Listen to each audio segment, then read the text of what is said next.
नमस्ते, मेरा नाम शुभम है और आप मुझे ब्रेन ऑफ बिहार पे देख रहे हैं। संडे है, 3-4 अपडेट देना जरूरी है।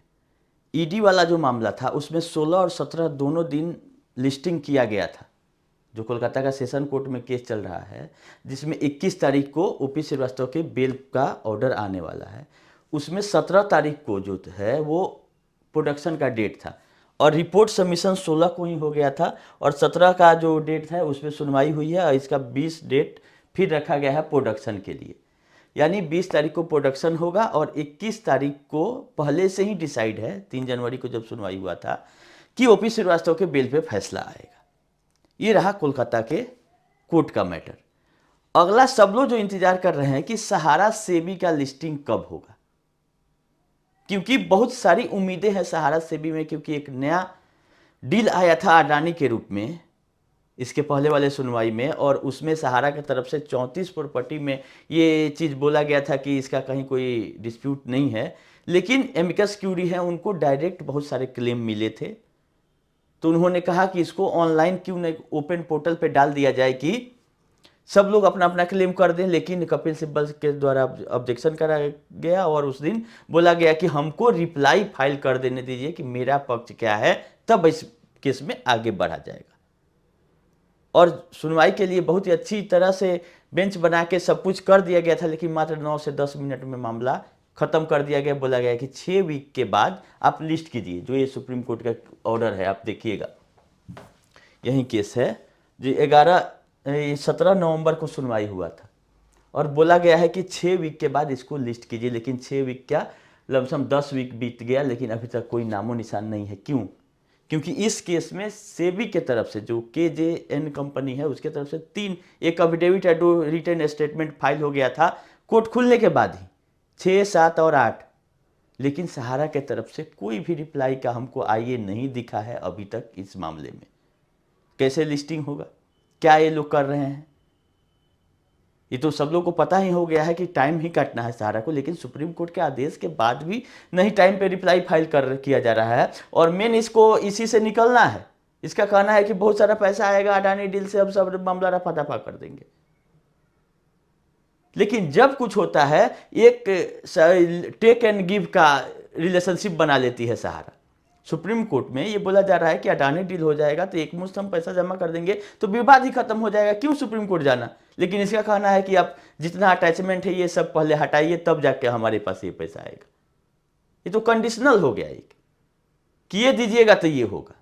अरे आपका जो ऑर्डर है, कंटेम्प्ट का केस चल रहा है, इस केस में फैसला 2012 में ही आ चुका है कि सहारा गलत थी, सेबी सही थी, पैसा गलत तरीके से इन्होंने उठाया, उसको वापस कर दो, और तो कुछ है नहीं। यही तो बात था सहारा सेबी में कि अपने गलत तरीके से सेबी के परमिशन के बिना उठा लिया है, ऐसा करो, वापस कर दो। और तो कुछ सुप्रीम कोर्ट ने आदेश नहीं दिया था, लेकिन उसका कंप्लायंस नहीं हुआ, जिसके चलते अवमानना का केस ये सब चल रहा है। लोग बोल रहे हैं कि इतना दिन मामला नहीं है।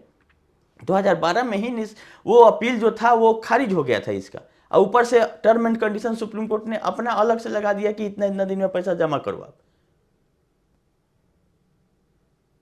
जीत से भी की हुई थी, तो लोगों को बहाना चाहिए कि कैसे हूं टाइम कट जाए।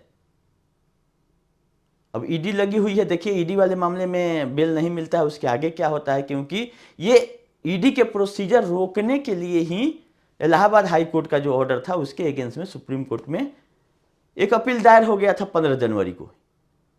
उसमें सुनवाई में क्या क्या अपना पक्ष रखती है और ये मामला को लिंक किस तरह से करती है। आप लोग देखिए कि एक मामला था आपका इलाहाबाद जो हाई कोर्ट में, उसमें जिसमें इनका 170 एकड़ जमीन का जिक्र किया गया था। हम दिखाते हैं आप लोगों को, वो देख लीजिए। ये ऑर्डर है सहारा इंडिया कमर्शियल कॉरपोरेशन और state of UP through principal secretary urban.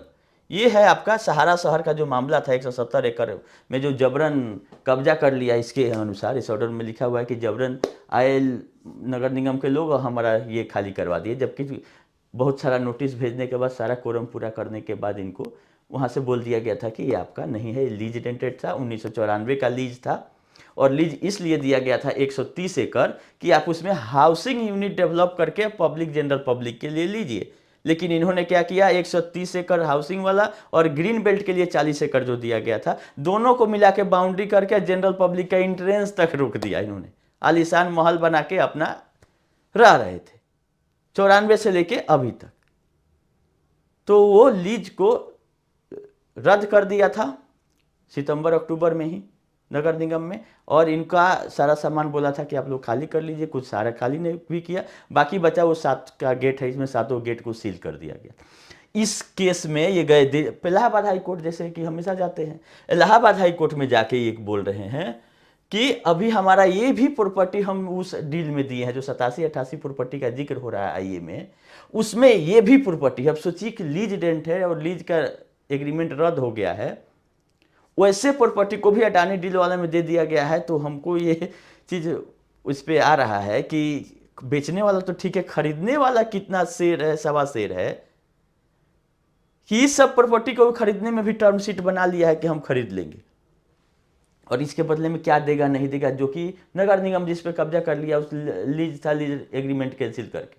तो इस सुनवाई में भी बोला गया था कि 5 जनवरी को टेंटेटिव डेट है सुप्रीम कोर्ट में, जिसमें बहुत सारे प्रॉपर्टी पर बोला गया है कि और कोई कोर्ट आदेश नहीं पारित करेगा जब तक कि सुप्रीम कोर्ट अगर कुछ उसमें बोल देता है। बोले नहीं बोले, फाइल कर दिए, उसका यहाँ पे रेफरेंस देके इस केस को बोला गया था कि 5 जनवरी 2026 को सुप्रीम कोर्ट में टेंटेटिव डेट है, जो हम लोग आपको बताते हैं वैसे ही बता दिए कोर्ट को। तो कोर्ट ने उसको 9 जनवरी को रखा था कि ठीक है 5 को सुप्रीम कोर्ट में सुनवाई हो जाएगा, तो 9 को हम फिर सुनेंगे इस मामले को। तो ना 5 को सुनवाई हुआ ना 9 का होगा, उससे रिलेटेड लिंक करके शांत हो गया। खैर इसमें तो इसी का ही घाटा है, तो कब्जा हो गया हम नगर निगम का, ये लोगों को कान पकड़ के बाहर कर दिया है। ये बोल रहे हैं ऑर्डर में कि जबरदस्ती हम लोग को बाहर कराया गया। तो इसमें कल हियरिंग है, मतलब 19 तारीख को ये मामला लिस्ट हो चुका है इलाहाबाद हाई कोर्ट में। देखिए इसमें क्या होता है, फिर कोई नया डेट इसमें दिया जाता है क्या, कि सुप्रीम कोर्ट का टेंटेटिव डेट क्या है, या हमारे तरफ से कब तक प्रयास किया जा रहा है सुप्रीम कोर्ट में सुनवाई कराने का। क्योंकि जब तक सहारा का रिप्लाई सहारा से भी में नहीं फाइल होगा, सुनवाई नहीं होगा, क्योंकि उस रिप्लाई पे ही तो सुनवाई होना है। अभी तक रिप्लाई कहीं आईए के रूप में ऑनलाइन हमको नहीं मिला, हमने सर्च कर लिया, जैसे मिलेगा हम आप लोग को बता देंगे। ये रहा बात सहारा सेबी का। दूसरा, आप पोर्टल से रिलेटेड बहुत लोग बोल रहे हैं कि पोर्टल में सुधार जरूरी है। पोर्टल के लिए हम लोग कुछ प्रयास कर रहे हैं कि एप्लीकेशन ही लिखे, कुछ भी लिखे, जो कमियां हैं पोर्टल में उसको दूर किया जाए, कि पैसा वहां से मिले, ज़्यादा मिले, जो स्पीड कम है उस तेजी किया जाए, क्योंकि उसमें टेंटेटिव मार्च में चला गया है 10 मार्च को। बाकी जैसा अपडेट रहेगा हम दूसरे वीडियो में करेंगे, इस वीडियो में लंबा करने की जरूरत नहीं है। यही ईडी वाला और सहारा से भी, और कुछ लोग मीडिया वाले लोग मैसेज कर रहे हैं कि हम लोगों को नोटिस दे दिया गया था कि 3 महीना का आप कुछ पैसा लेके नौकरी छोड़ दीजिए। देखिए डूबता है कंपनी तो हर एक विंग धीरे धीरे डूबता है, कोई आगे डूबे पीछे डूबे, मेन मैनेजमेंट पे डिसीजन ये डिपेंड करता है कि वो कंपनी कितना दिन चलेगी।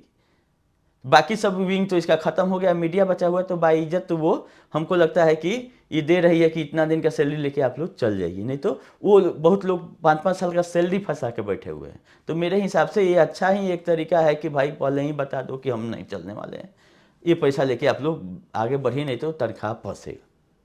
इसमें ज़्यादा कुछ हम लोगों को बोलने की ज़रूरत नहीं है, वो भी इतने जागरूक मीडिया के एम्प्लाई है तब जाके ये प्रोसेस हो रहा है। बाकी तो कितने एम्प्लाई आए गए, अब बाकी है कोई अता पता कोई जवाब नहीं देने वाला है। खैर अभी के लिए इतना ही, फिर कुछ नया अपडेट आएगा तो हम आप लोगों को बताएंगे। धन्यवाद।